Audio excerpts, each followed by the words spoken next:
Hello guys, तर welcome back to my channel. आणि आता आहे ना, मी रेडी झाली आहे कारण मी निघाली आहे माझ्या वीकेंड ट्रिपसाठी.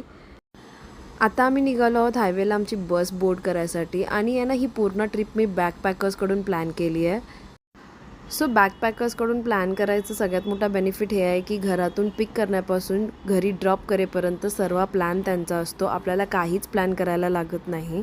सो आजची रात्र तर आमची पूर्ण ट्रॅव्हलिंगमध्ये जाणार होती. टोटल सिक्स टू 7 आवर्सचं जर्नी आहे. सो हॉल्ट वगैरे घेत आम्ही 5:30ला आहे ना पोचलो आमच्या डेस्टिनेशनला. आणि आम्ही डिरेक्टली आलो आहोत वेळाज बीचला आमचं फर्स्ट टर्टल हॅचिंग सेशन बघायसाठी. पण त्याआधी आहे ना, मला हे फुलं दिसली ज्यांना असं पॉप केलं ना की आवाज येत होता. काय म्हणतात या फुलांना, तुम्हाला माहिती आहे का?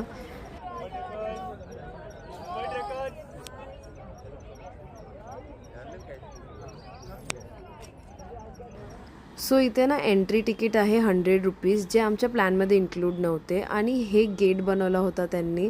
फेक अंडी आणि फेक छोटे बेबी टर्टल्स बनवले होते. इतकं छान डेकोरेट केलं होतं. तर वेळास टर्टल फेस्टिवल ना फक्त ह्या 2 मंथमध्येच असतं, इयरमध्ये, मार्च आणि एप्रिलला. सो ह्याच पिरियडमध्ये ना ते ऑलिव्ह रिडल टर्टलची हॅचिंग होते. सो हे वेळास बीच ना पूर्ण ब्लॅक सँड बीच आहे. आणि हे सँड इतकं मऊ होतं ना, म्हणजे इतकं सॉफ्ट फील होत होतं ना. त्यानंतर हे बघा, हे जे बोर्ड्स आहेत ना त्याच्या खालती ती अंडी आहेत. आणि ते अंडी प्रोटेक्ट करायसाठी ना ही फेन्सिंग लावलेली असते. सो इथे लोकांनी फुल गर्दी केली होती आणि आपापली जागा पकडली होती, कारण का त्यांना ते टर्टल हॅचिंगवालं बघायचं होतं. सो मी जिथे उभी होती ना त्याच्या अपोजिटमध्ये हॅचिंग झाली होती. सो हे लोक डेली चेक करतात की कुठे हॅचिंग झाली आहे. आज टोटल आहे ना 11 टर्टल्सची हॅचिंग झाली होती. आणि इतके क्यूट वाटतात हे बेबी टर्टल्स. तुम्ही गर्दी बघा इथे. वीकेंड होता म्हणून इथे खूप गर्दी होती. सो हे टर्टल सेशन ना सकाळी 7 वाजता आणि इव्हनिंगला 6 वाजता असतं दररोज. आणि डिपेंड्स की किती अंडी हॅच झाली आहेत. सो आहे ना हे असं सोडतात आणि ते आहे ना हळूहळू बेबी स्टेप्सनी आहे ना पाण्याकडे जातात. हे बघायला इतकं छान वाटतं ना की इतके छोटेसे आहेत, न्यू टू दिस वर्ल्ड. आणि ते त्यांचा पाथ बनवत आहेत टुवर्ड्स वॉटर. खरंच खूप अमेझिंग एक्सपिरियन्स होता आणि प्रत्येकाने एकदा तरी हे बघायला यायला हवं. आम्ही टर्टल हॅचिंग बघितल्यानंतर आहे ना इथे मस्त निवांत झोपून होतो बीचवरती आणि छान विटॅमिन डी घेत होतो. पण जसं ऊन वाढलं ना 10 वाजता, भाई मस्त गरम व्हायला लागलं एकदम. आणि भूकसुद्धा लागली होती. सो आम्ही निघालो आता आमच्या स्टेकडे जायला आणि ब्रेकफास्ट करायला. सो स्टेला जायच्या आधी आम्ही ब्रेकफास्टसाठी थांबलो. तर हे होतं आमचं ब्रेकफास्ट एरिया, म्हणजे जिथे आम्ही ब्रेकफास्ट, डिनर आणि लंचसाठी येणार होतो.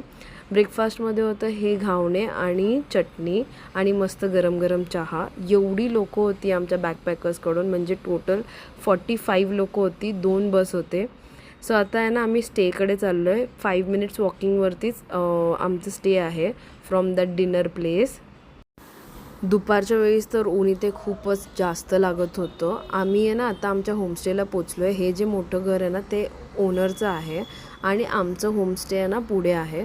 पण ह्यांनी आहे ना सर्वीकडे इतकी छान झाडं लावली आहेत. हे तुळशीचं झाड होतं, इतकं छान वाटतं आहे.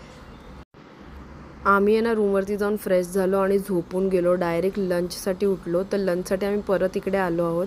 इथे चुलीवरचं जेवण आहे, म्हणजे अमेझिंग यार.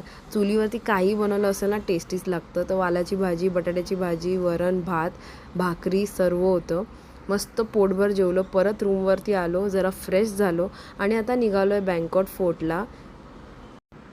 बँकॉट फोर्ट ना आमच्या स्टेपासून एकदम 5 मिनिट्सच्या अंतरावर होतं. आणि हे आहे माझं OOTD. एकदम ब्रिदेबल आणि कम्फी कपडे घातलेत. चालतानाच आहे ना समोरच समुद्र आहे. सो फायनली आम्ही बँकॉट फोर्टला पोचलो. तर आम्ही उलट्या साईडनी चाललो. ॲक्च्युली पुढे होतं त्याचं एंट्रन्स. आम्हाला माहीतच नाही, तर शिडी दिसलं तर आम्ही इथूनच चढलो. एनिवेज थोडंसं अजून मेंटेन ठेवलं असतं ना हे फोर्ट, तर छान वाटलं असतं.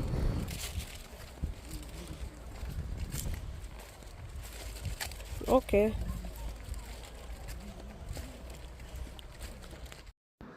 आणि हा होता व्ह्यू फोर्टवरून. इतकं छान आणि पीसफुल.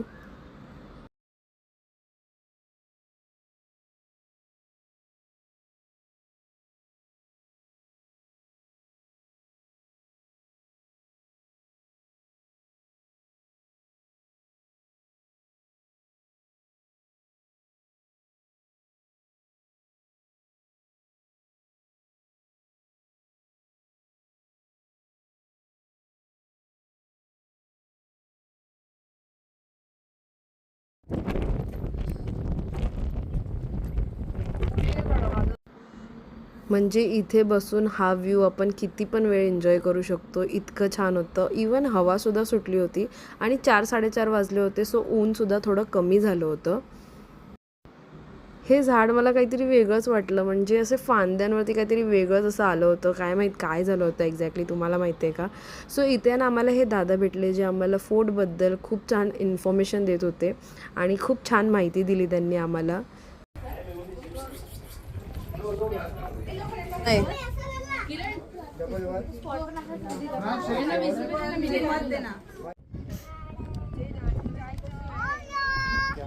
सो फोर्टच्या समोरच हे जे तुम्हाला दिसतंय ना, ते आहे हरिहरेश्वर त्या साईडला, जे आम्ही उद्या जाणार आहोत.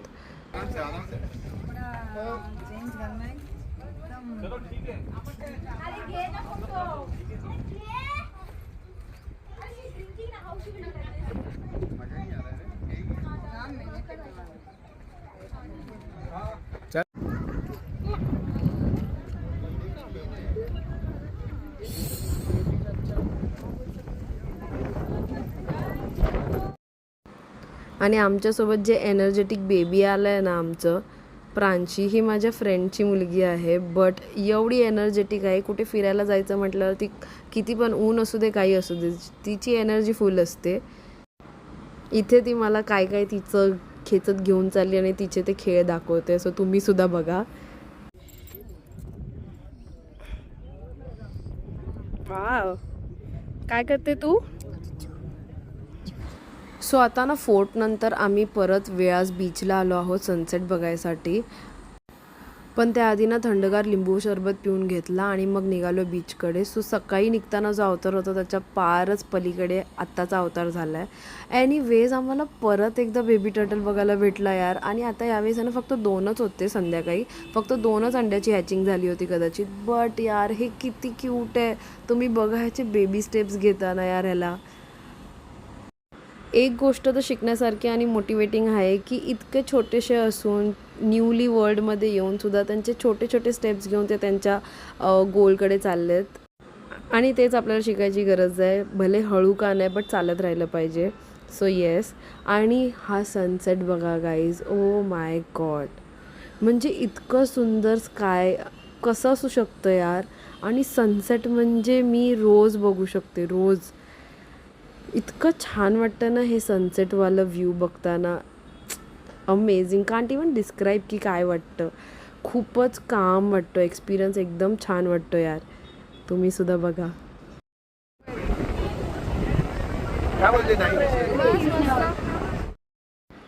पूर्ण सनसेट होईपर्यंत बघितला आणि मग त्यानंतर निघालो आमच्या स्टेसाठी. आम्ही फ्रेश झालो, डिनर वगैरे केला आणि मग हाऊजी खेळत बसलो. आणि आज तर ना मूनसुद्धा रेड होता.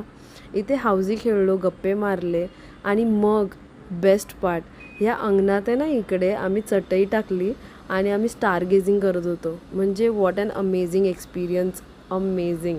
बेस्ट पार्ट होता आजच्या दिवसाचा.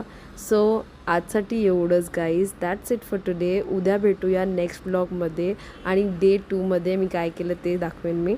सो तुम्हाला माझे व्हिडिओज आवडले असतील तर प्लीज लाईक, शेअर आणि सबस्क्राईब करा. काहीही इन्फो हवी असेल तर प्लीज कमेंट्समध्ये ड्रॉप करा. बाय.